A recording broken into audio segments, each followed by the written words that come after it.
And then I want to thank, first of all, Jamal Noor and all her staff for this invitation and for the, more than the quantity, the quality of the work that you can enjoy with us. Thanks, Jamal.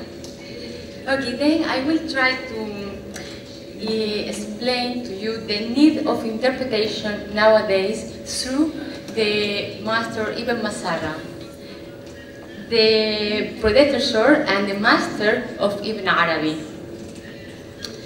Abrahamic tradition, or the so-called religion of the book, constitute by the very nature of the discourse and their conception of the uninspired word a constant appeal to thought and interpretation. Ibn Masarra of Córdoba, 883 to 931 AD, is contained, as we know in the light of his works discovered in 1872, among the great Andalusian predecessors of Ibn Arabi, who have written about the right and the duty of interpreting and reflecting on the meaning of the universe. With Ibn Masarra, there emerges in Al-Andalus in the 3rd century of the Hijra the first non-mystic tradition which establishes in the Iberian Peninsula a line of continuity of recognized transmission.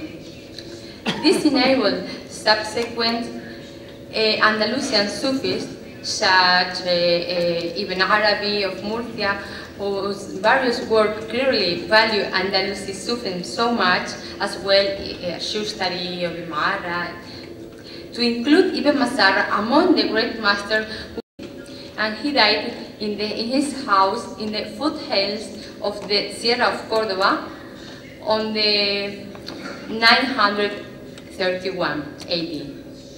Although sufficient sources and collection of biographic works gather data and news about Ibn Masarra, mainly the Târihî of Ibn al-Faradi, the Muktabas by Ibn Hajjam, and then in the 3rd century the Takmila by Ibn al-Abbar, very little in reality is known of his life. In any case, I have already written about this in another place, and this is not the matter that occupies us now. I will deal here in particular with the manner in which the Master of Córdoba writes on reflection and the relationship between reason and revelation in his Risala al-I'tibar. The epistle of interpretation of As-Denigrir, as is with us, very adequately translates in a recent article the epistle of transposition. A preliminary reflection on the epistle of interpretation, Risala al-I'tibar. I do not propose here in this few reflections, of course, to summarize or reproduce the content of the Risala al-I'tibar. The intention of this page is only to proffer some personal consideration, references and keys to reading which inspire to draw attention to concrete instances of some particularly meaningful passages, especially in the introduction and part of the conclusion of his writing with relation of the need for i'tibar, the need for transposition as a way. The epistle of interpretation is basically an exposure of the purpose of the human being in creation, his cognitive function. Human beings can only comprehend God's signs by means of the interpretation of God's revelation. The process of perfecting interpretation or reflection, i'tibar, on the meaning of the all beings guides a purified and inspired understanding up to the knowledge of primary truths, of the divine unity, and of the mystery of the transcendent essence. In this Risala, the author in his role as guide, as a spiritual master, addresses himself to his interlocutor, be he real or rhetorical, in the latter's role as a disciple. In the case of Ibn Masarra, we are possibly dealing with one of his companions at the Sierra of Córdoba who must have had with him a relation of suhba, a spiritual companionship, and turned to his teachings in all types of situations, like a normal relationship between master and disciple. I think that there is an important implied question in the initial inquiries of Ibn Masarra's companion about the correspondence between the revelation and the inspired rational interpretation or transposition. Should the believer involve himself in the reflection of the Quranic revelation, on its meaning, on its applications and consequences, or must he conform by imitation with the model and the proposal of the learned imams and interpreters whom tradition has accredited? In this early epistle, this important question, Ibn Masarra not only proposed the advisability of interpretation, but he also indicated the obligation that the divine command expressed in the Quran, Muslims of whatever have to reflect on the sign of creation and the sign of the scriptures. There is the inescapable responsibility of interpreting personally, with due effort of preparation and reflection, the word which God has addressed to the heart of each human being. In short, interpretation is a personal and non-transferable exercise, a hermeneutic voyage into the revelation that is not to be delegated, although certainly a journey in which the pilgrim necessarily follows the step of the prophet. The descent of revelation and the ascent of contemplation. This is another main subject in the Risala al-İtibar. The correspondence which, as much the interlocutor as the author, established between the descent of revelation and the inverse ascent of rational contemplation involves the idea of a return journey, a double stairway, or better still, a bidirectional stairway.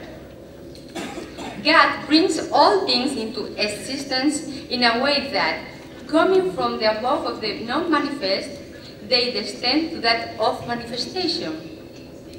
From the realm of pure possibility, the subsistent images come into existence in the dimension of accidents, and then, according to the Quranic expression, they return to God and rise again towards concealment in their return journey. God reveals, that is to say, make His word descend in Zal, Tanzil, and makes living things descend, manifesting themselves in creation. These are His mysterious signs, ayat. On the one hand, all the created beings, and on the other, the verses of the sacred book. The correspondence between these two domains, creation and revelation, is such that in a certain sense, to the extent that they are signs, all beings are verses of His book. It is cosmic dimension, in its cosmic dimension. To understand creation is to comprehend the book and vice versa. The journey of transposition, which leads from one short expression to the other meaning, is in a certain way the same in both dimensions and directions. The basic notion which underlies all the thinking of Ibn Masarra, conferring on it a manifest background unity in precisely this essential category of the revealed book. The book, as also happened in the esotericism of their scriptural tradition and in Sufism in general, has two dimensions. On the one hand, it is the open book of the cosmos, the book of nature, the universal book of the created. On the other hand, it is the scripture which transcribes revelation. It is the book of recitation, which the messenger transmits, the book which contains the keys to interpretation, code and synthesis of everything possible, explanation of everything that exists. Between both dimensions, the human being is the interpreter who internalizes the universe in his contemplation and articulates the world, externalizing it in his recitation. The interpreter thus brings about in his heart the essential unity of these two aspects of the book, at the same time as he constitutes its third dimension, the interior book of the science of the soul. Very clearly appears as a unified category and axial symbol which expresses the relationship of revelation as a descent and interpretation as a return journey. Both processes, descent and ascent, occur on the same symbolic axis, in such a way that between the two realities there is a relationship of identity. Their relative difference is due to duration, to perspective. The process is inverse, but as in a mirror, symmetrical. Revelation, it is descent, shapes the configuration of a stairway. It is the same stairway that inspires interpretation, or transposition, or inference, if you prefer, remounts in its ascent through the degrees of manifestation and the corresponding verses of the Quran. In Ibn Masarra, we encounter a concept of reason or intellect, Akıl, associated with the notion of heart, purity, inspiration, insight, and proximity to God. Reason does not proceed coldly and mechanically through a series of syllogisms which, correctly formulate in the process of inference and according to certain logical premises, would lead automatically to primary truths. Ibn Masarra proposes to us, as emerges from his text, a contemplative, inspired reason, guided by revelation, which coincides with the word because it arises from it and it is conformity with it.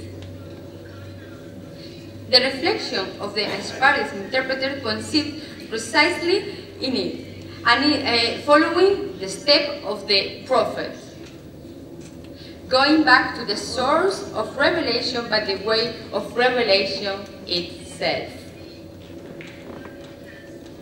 The author is not encouraging the spontaneous reflection of a free thinker, as, for example, Goldsmith presumed of him. On the contrary, Ibn Masarra, proper, ultimately truthful thinking is not possible without the orientation of the prophecy. Rather, he is encouraging the personal interpretation which each receptor of the revelation has to actualize in order to ascend the ladder in the particular way that corresponds to him by virtue of the degree that his recitation has achieved, that is to say, his comprehension, his realization, and his internalization of the book. Some reflection on the term İtibar. Before proceeding to the reading of my translation of the selected passage of this matter, if we have time, without doubt, a significant choice of the author of Risala has been the use of term İtibar in the title, at least as it appears on the only copy we know, meaning reflection, interpretation, transposition, or inference. Preceding its literary employment among philosophers and Sufis, its use in explaining in the first instance by its presence in various verses of the Quran, in which God invites man to İtibar. The basic meaning of the lexical roots of his term is cross. To cross or to make a crossing from one part to another. From their İtibar expression in the page, from the idea to its formulation, and ta'bir, interpretation, in particular of dreams, involves making the dream image return to its meaning. The term İtibar is the masdar, or name of action, that's verbal as well as nominal, of the 8th form characterized by the infix ta. This grammatical form is normally, and in this case, the reflexive voice of the first form. And the object of reflection can be either direct or accusative, as in iftaqara, or indirect and dative, implying for oneself, for one's own benefit, and in the case of iktasaba. I understand that the term İtibar corresponds to this second possibility, to interpret for oneself.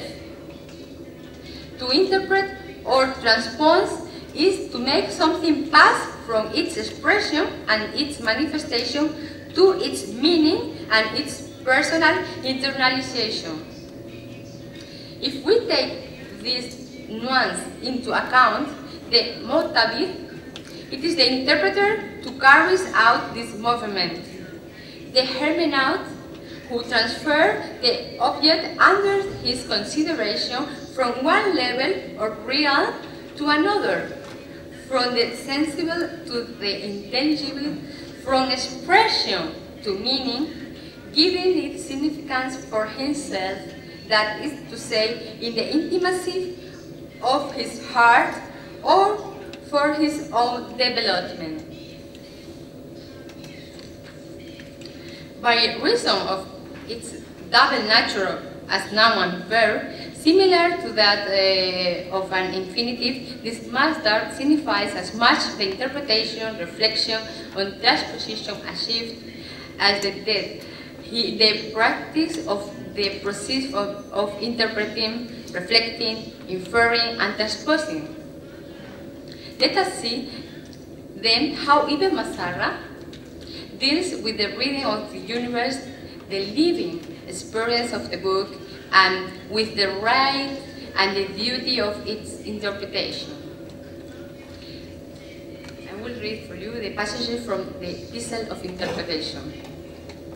In the name of God, the all compassionate and most merciful, you have, I start to read, you have mentioned that you read in some book that, however, rationalized by inference from the lowest asphalt in the wall, what is highest, finds the very same image. The prophets, from beginning from the highest to the lowest. And you have expressed to me your willingness to verify it, providing it these examples. You know that the first thing with respect to this matter is that God has given to his servant intellects, عقول, which are the light of his light, only so that they may be able to consider the whole of his ordering, and by means of them, that they may have knowledge of his decree, qadar, and bear witness of God in accordance with the testimony which he has given of himself, and of which the angels, and however else among his creatures, and blessed with knowledge, ulul ilm, have given testimony. After this, God arranged everything that we had created equally, so in his heaven as on his earth, and as signs, ayat, that show him, giving clear expression to his lordship and his most beautiful attributes. So, the entire universe is a book, whose letter constitute his discourse, which is read by those analyzed ones who come to perceive with the insight of truthful through al-fikra sadiqa, according to the breadth of their perception and their capacity for interpretation. İtibar. The searching glasses, absar, of their heart, qulub, turn black, muqallib. Then to examine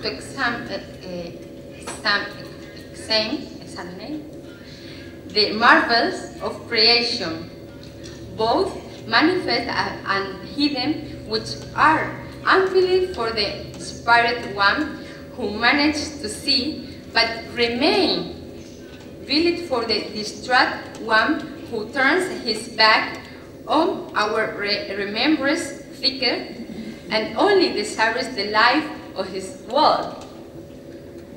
This is the essence of his science, the domain of his thinking, and the aim of his aspiration, since his vision doesn't go beyond what he sees with his own physical eyes.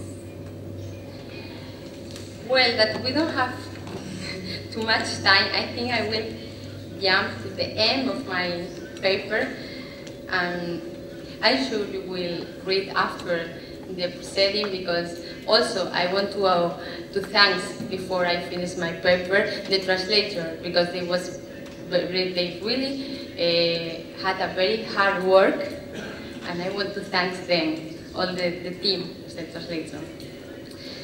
Thereafter follows the test with an equal and detailed sentence of this type of reasoning, istidlal, which consists of inference beginning from the lowest level of the world to arrive at the highest.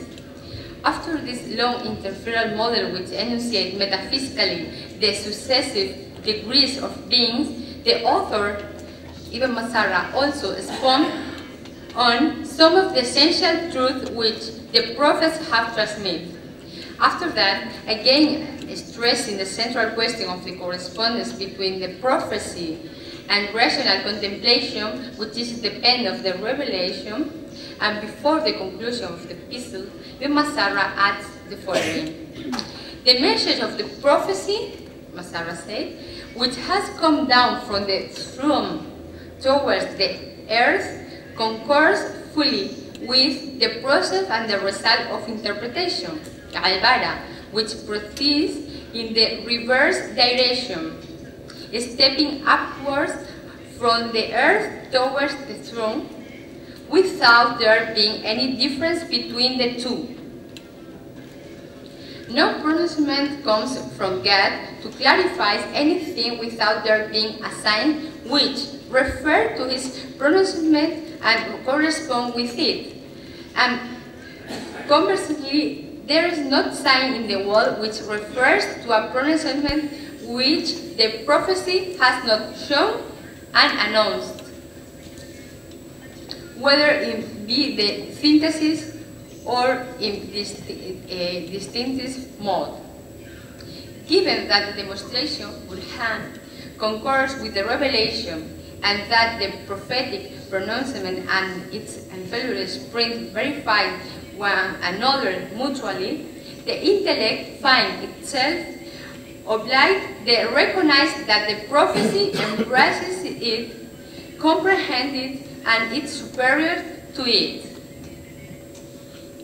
As we have seen, Ibn Masarra understands to spiritual tradition as the primary foundation of the need for reflection, presenting it in his work, albeit in other terms, on the one hand as man's unviolable right, and on the other hand as the unviolable duty of the believer of all times. Arising from his commitment with the Islamic revelation, Ibn Masarra shows that the Quran contains a permanent invitation to reflection and transposition and has established for Muslims the right to the interpretation of the book, of the world, and of mankind. Thank you.